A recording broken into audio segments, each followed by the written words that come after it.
La rue de la République, première à se prévaloir de la vidéo-verbalisation à Grenoble depuis ce matin.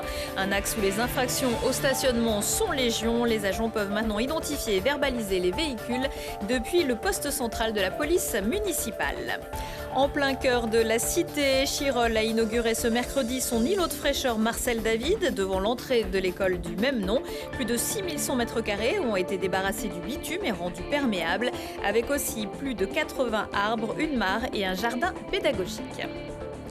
Et puis, il tutoie les sommets et était de passage à Saint-Étienne-de-Saint-Jouarre chez un de ses partenaires en début de semaine. Nirmal Pourjamagar, plus connu sous le nom de Nims, a réalisé l'exploit de gravir les 14 sommets de plus de 8000 mètres en 6 mois, dont la première hivernale du K2.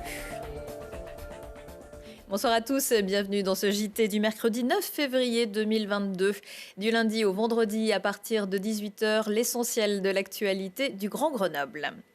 35 € pour le stationnement sur les voies de taxi ou de livraison, 135 pour se garer sans macaron sur une place handicapée. Rue de la République à Grenoble, les tarifs des infractions ne changent pas et les sommes ne vont toujours pas majoritairement dans les caisses de la commune. Ce qui change, c'est que depuis ce mercredi, vous pouvez être mis à l'amende grâce à une caméra. La ville inaugure la vidéo-verbalisation dans un secteur où les incivilités sont nombreuses.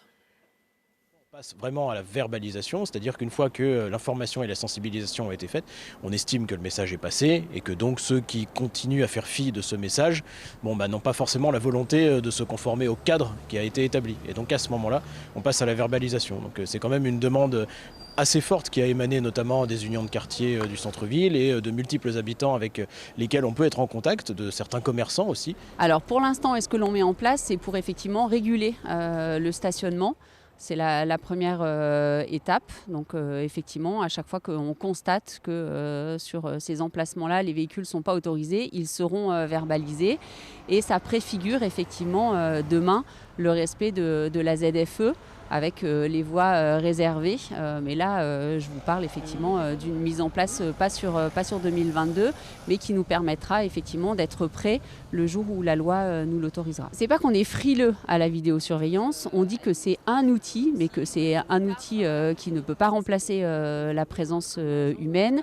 Et c'est surtout un outil qui s'avère efficace. Je pense que les caméras dans les transports en commun sont importantes, que pour surveiller certains de nos bâtiments publics, elles font aussi leurs preuves. Et pour réguler la gestion de l'espace public et les différents usages, c'est un élément qui est important. Donc c'est uniquement dans ce cadre-là qu'on l'utilise en complémentarité, effectivement, des équipes sur le terrain qui restent l'axe premier et prioritaire pour nous. La ville de Grenoble possède actuellement 120 caméras et ne prévoit pas pour l'instant d'en installer d'autres. Pour ne pas risquer d'être verbalisé, attention si vous avez prévu de passer ou de vous arrêter près du musée de Grenoble jeudi. Il sera fermé au public tout comme son parking. Ça concerne dès 8h tout un périmètre sûr et autour de la place de la Valette. Même les piétons pourront être contrôlés et ce en raison d'une réunion des 27 ministres de la Santé de l'Union européenne, dont bien sûr l'ancien député isérois Olivier Véran. Une réunion informelle sous l'égide de la présidence française du Conseil de l'Union européenne dans le but de construire un jour une Europe de la santé, une idée qui a retrouvé de la vigueur suite à la pandémie. 2 autres réunions sur le même thème sont programmées en mars et juin, mais à Paris. Il fallait faire parler la poudre, 8e jour d'audience du procès de Nordal-Lelandais devant la cour d'assises de l'Isère.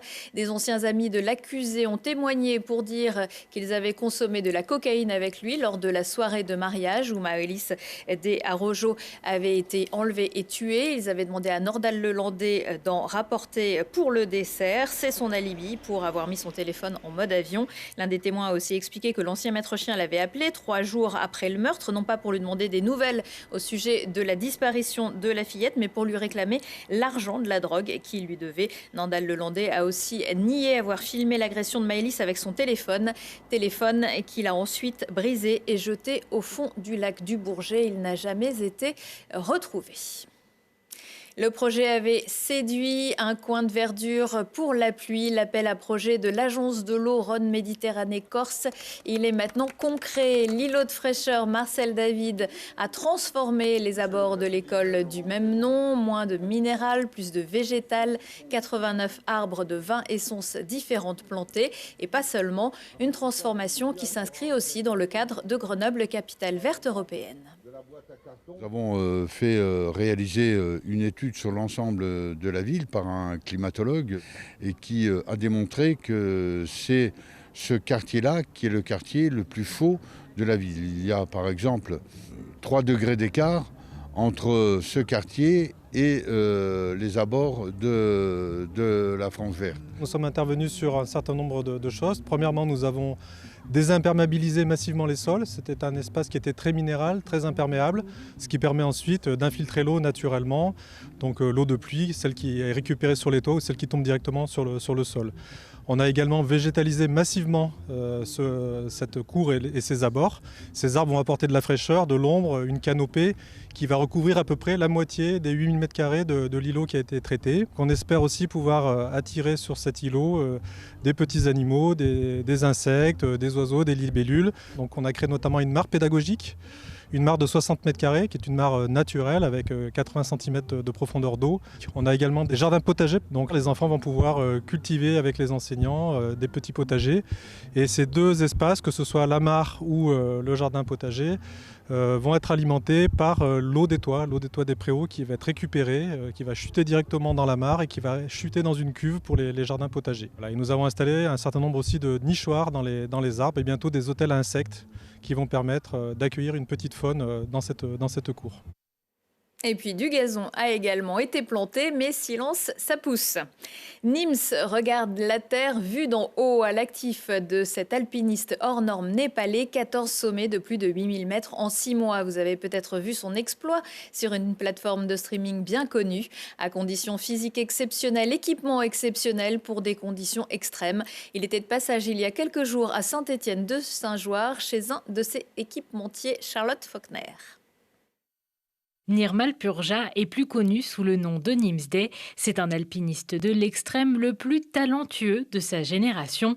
En 2019, il écrit l'histoire en gravissant les 14 sommets de plus de 8000 mètres, le tout en 6 mois et 6 jours. Un record que le monde entier a pu suivre sur Netflix avec son documentaire 14 Peaks. Outre son exploit, Nims Dey veut surtout transmettre des valeurs et montrer que tout est possible comme son projet. C'est avec la vision, l'imagination que j'ai eue que j'ai filmé tout ça sur la montagne. Même ma relation avec ma mère. Toutes les émotions ont été saisies. Parce que j'ai toujours eu l'idée de réellement inspirer le monde. Ça n'a pas d'importance d'où vous venez. Je n'avais même pas l'argent, je n'avais même pas le financement. Je n'avais même pas escaladé de montagne avant d'avoir 30 ans. Néanmoins, rien n'est impossible. Donc oui, c'est le message principal. Et grâce à l'idée que j'ai eue, voilà où nous en sommes aujourd'hui. Si Nims Dey est en Isère, c'est pour essayer du matériel et des prototypes de la marque thermique. C'est l'alpiniste qui les a contactés pour essayer leurs produits chauffants alors qu'il allait gravir le K2 en hiver, une ascension qui n'avait encore jamais été réalisée en cette saison. Autant il y a des gens qui vont utiliser des produits chauffants pour du petit confort. Là, c'est presque de la survie en fait. Et c'est une grande fierté en fait d'arriver à fournir des produits pour eux. Mais surtout, il n'y a pas que ça, c'est qu'après, on travaille avec lui pour les améliorer, ces produits, et pour qu'ils soient encore plus adaptés aux gens qui font de l'expédition comme Nims Dey. Avec les équipes de thermique, Nims Dey travaille aussi sur des prototypes comme cette veste permettant de centraliser la chaleur de plusieurs équipements en même temps, comme des gants ou encore des semelles. L'alpiniste, il veut avoir quelque chose d'ultra simple, et d'ultra résistant, d'ultra robuste. Donc là, on est vraiment sur une connexion très très simple, avec un contrôle de la chauffe au niveau du gant.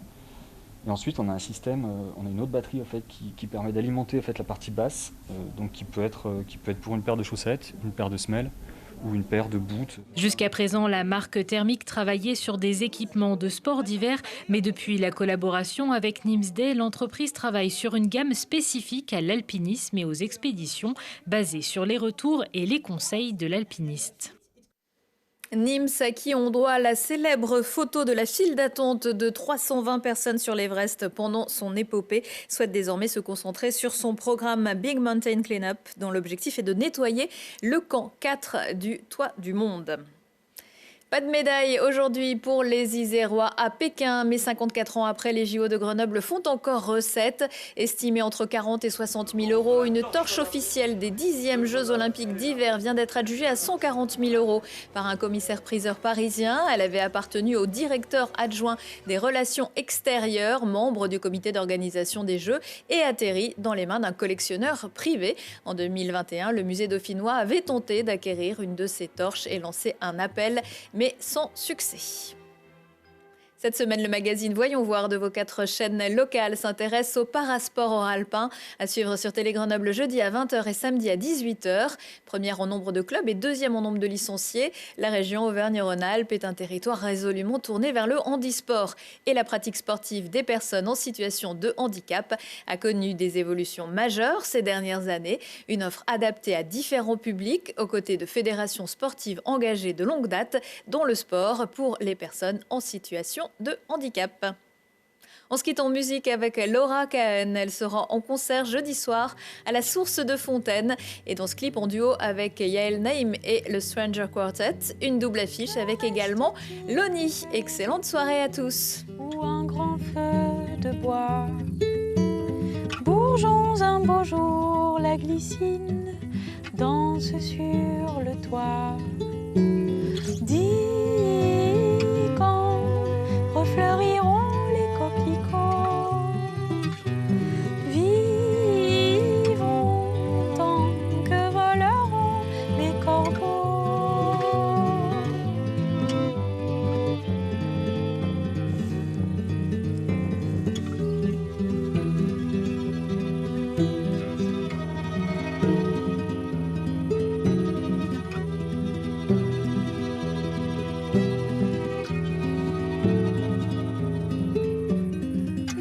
Reste-t-il que les épines quand je suis dans tes bras? Pétales envolés, les racines, le sol s'en vont.